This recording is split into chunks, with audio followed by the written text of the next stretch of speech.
Manchester United have confirmed Ruben Amorim as the next manager. We have a here we go from the Mr. Fabrizio Romano, the man himself. I will be bringing you all of the news. I'll be giving you my thoughts. I'll be giving you news on his tactics, his play style, and all of that other good stuff in today's video. But before we get into that, please do me a small favour. Smash a like on today's video. Let's try and see 500 likes on this episode. And if this is your first time watching, make sure you subscribe to the channel. We're just about to hit 40,000 subscribers, so go and do that right now if you haven't already. Now, before I bring you the news, I want you to let me know a couple of things. The first thing, are you happy with Ruben Amorim as the next Manchester United manager? Let me know your thoughts in the comment section. And I also want you to welcome him. Drop a little message, just say, welcome Ruben Amorim. Maybe put the Portuguese emoji. Go and do that right now. Get involved. Right, let's bring you the news. Let's go straight into it, shall we? I'm not going to beat around the bush. This is coming out from Fabrizio Romano in the last couple of minutes. He says Ruben Amorim to Manchester United is a here we go. Sporting have confirmed formal communication received from Manchester United, and Amorim is set to be appointed as the new Manchester United manager. He says that Manchester United will pay Sporting Lisbon 10 million euros in order to take him from Lisbon to Manchester. If anybody wants the conversion, it's about £8.3 million. And on top of that, in the last couple of minutes, Sporting Lisbon have put out an official statement as well on the club's website, which says that they can confirm that Ruben Amorim will be joining Manchester United and that a deal has now been agreed between Manchester United and Sporting Lisbon. We brought you the news this morning that Manchester United had already agreed the contract with Ruben Amorim. Apparently, he will get a 3-year contract and will be paid around £6 million per season, which is about 100 grand a week. It's not a big amount of money. And, you know, I could see some people already, rival fans, trying to troll us saying, oh, he's only going for the money. Ha, ha, ha, ha. 100 grand a week is nothing for a football manager. You know, Pep Guardiola, Jurgen Klopp, they were on about 400 or 500 grand a week. I'm not bothered about £100,000 to bring in a top-class manager. Just to give a bit of fair context, he is earning about a quarter of that at Sporting Lisbon. Reportedly, he's earning around 30,000 a week. So he is getting a massive pay rise. But what do you expect? You're going from Sporting Lisbon, who've got a tiny budget, to Manchester United, who are one of the most wealthy clubs in world football. I mean, it's common sense, isn't it? If you get promoted from one company to another company and they're a bigger company, you're going to get paid more money. Like, it doesn't take, the cleverest person in the world to work that out. But he's coming. He is coming to Manchester. Apparently, tonight will be his last game. Sporting Lisbon have one game tonight. I think it's in the Portuguese League Cup. And then reportedly, he's going to fly straight to Manchester and will be in Manchester by tomorrow. And the story also says that he will apparently be the manager for the game against Chelsea on Sunday. So it will be Ruud van Nistelrooy for the game against Leicester City tomorrow. Ruben Amorim apparently will be unveiled at Old Trafford on Wednesday night, which is tomorrow. Whether or not Ruud van Nistelrooy will stay, we're still waiting to find out. I don't know. If Ruben Amorim's happy for him to stay, then, you know, maybe we keep him. But I don't know. Maybe Ruud van Nistelrooy doesn't want to stay. I mean, we'll wait and see on that. But I want to know what you guys think. Let me know your thoughts in the comment section. Are you happy with Ruben Amorim as the next Manchester United manager? Me personally, I'm really, really happy. He was my number one option. He was the best manager, I think, available on the market. And will it work? I don't know. I'm not going to sit here and say we're going to win the league, we're going to win the Champions League. Who knows what can happen in football? You know, football's a crazy, crazy sport. But for me personally, I think he's the best option available on the market. And if you want to if you want the reasons why I think he's the best option, I'll give you a couple. He was the first manager in 18 years to win the league for Sporting Lisbon. The last time Sporting Lisbon won the league was in 2001, and he won it in 2019 with them. That's an amazing achievement as it is. Sporting Lisbon were operating on a shoestring budget. They didn't have massive amounts of money, and he managed to win the league with them. He then won the league again the next season and won the Portuguese League Cup twice. I mean, that's incredible. Absolutely incredible. The other thing as well, which I really like about him, is he's worked with Manuel Ugarte. He's worked with Bruno Fernandes.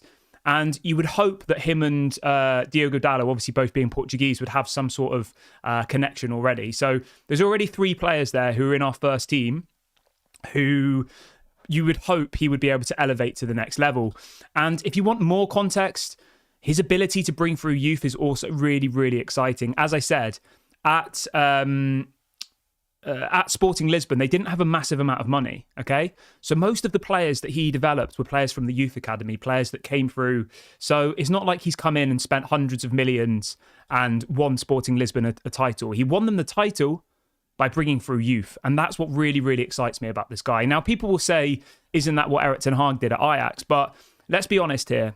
Ajax has been a conveyor belt of talent for as long as I can remember. And Ajax usually win the Eredivisie anyway. So it's not really the same, is it? A team who hasn't won it in 18 years in Sporting Lisbon, Ruben Amorim wins them the league.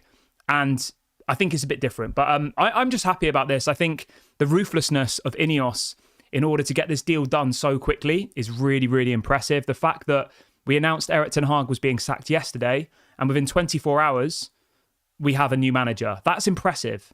That shows me that they know what they're doing. It shows that they've had this contingency plan in place for a long time.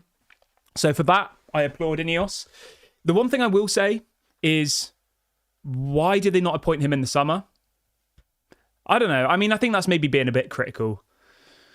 I think INEOS did hope that Erik ten Hag would make it work. They hoped that after the FA Cup win, he would be able to build on it. But it clearly didn't happen. So, Erik ten Hag is done. I don't want to talk about Erik ten Hag anymore. We have a new manager. Let's all get excited about Ruben Amorim. I think he's going to be an absolute breath of fresh air.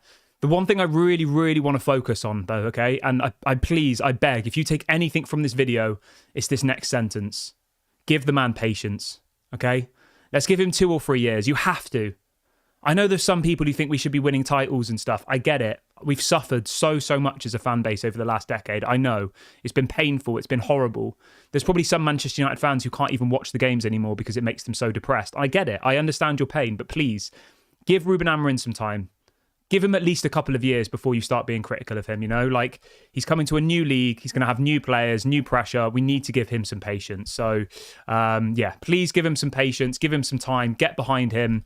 Let's hope that in the summer and in the January window, we start to clean out some of the players that need to go. I'm not going to go into naming names. I think it's just a bit pointless at this point. We all know the players who've been here for too long, don't we? And we know the players that have been here for like 4 or 5 managers being sacked. We all know who those players are. We need a clean slate. We know who the future is of Manchester United. Lenny Yoro, obviously Garnacho, Ahmad, Diogo Dalot, Kobe Mainu, Rasmus Højlund, like Harry Amas. We know who the future is of Manchester United, don't we? We can all agree on who those people are. The rest of them, I think, will slowly be filtered out, in my opinion. Manuel Ugarte is the future. Like, we know who the future is of Manchester United, don't we? So let's give I nearly said Erik ten Hag. Let's give Ruben Amorim and his players the time they need to develop. What I do want to ask you, though, is, and I put this out on Twitter earlier on today, what are your expectations for Ruben Amorim this season? Where do you think we should be finishing in the Premier League? Where do you think we should be finishing in the Europa League, etc.? Let me know your thoughts in the comment section. I put mine up on Twitter earlier on today. So these are my expectations, okay? This is what I think we should be achieving this season. Top 8 in the Premier League, considering we're 14th at the moment. I want us to get to at least the semi-final of the FA Cup, the League Cup and the Europa League. That's my expectation for the rest of this season. If we win a trophy, great.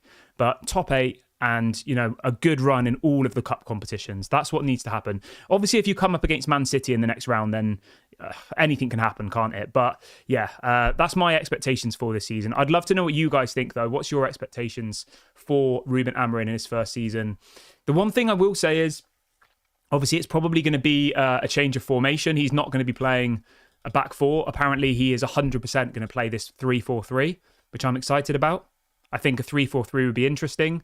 I'm down for it. I think it would be cool. I think it would be different. I think it would be exciting. So yeah, overall, I'm really, really happy about this. I think there's a real breath of fresh air around the club. I feel that the mood's changed. We've got a super chat coming in. Somebody saying, how do you feel if he starts buying players from Sporting Lisbon? I don't know, to be honest. I think Dan Ashworth, etc., will be buying the players going forward. So I don't know. I think we'll only buy players from Sporting Lisbon if they're actually players we want, if that makes sense. I don't think it will be like with Erik ten Hag where they just let him buy whoever they want. I think we'll only buy players who Dan Ashworth, Omar Barada, etc. all agree on. So I'm not really worried about the recruitment. He'll be coming in as a head coach, remember. It won't be a manager. He'll have less responsibility than what Erik ten Hag had. So he won't have a veto on transfers and all the rest of it. He'll be part of those discussions. But he won't be like what Erik ten Hag was, where he said, let's buy Anthony, let's buy pretty much every player from Ajax. I'd be absolutely stunned if INEOS was stupid enough to do that. But I'm really, really happy about this one. Let me know your thoughts in the comment section. I'm going to leave the video here. Thank you very much for watching. Don't forget to drop a like. Make sure you subscribe to the channel and let me know, are you happy about Ruben Amorim to Manchester United? Thank you very much, everyone. I'll catch you on the next one. Bye for now.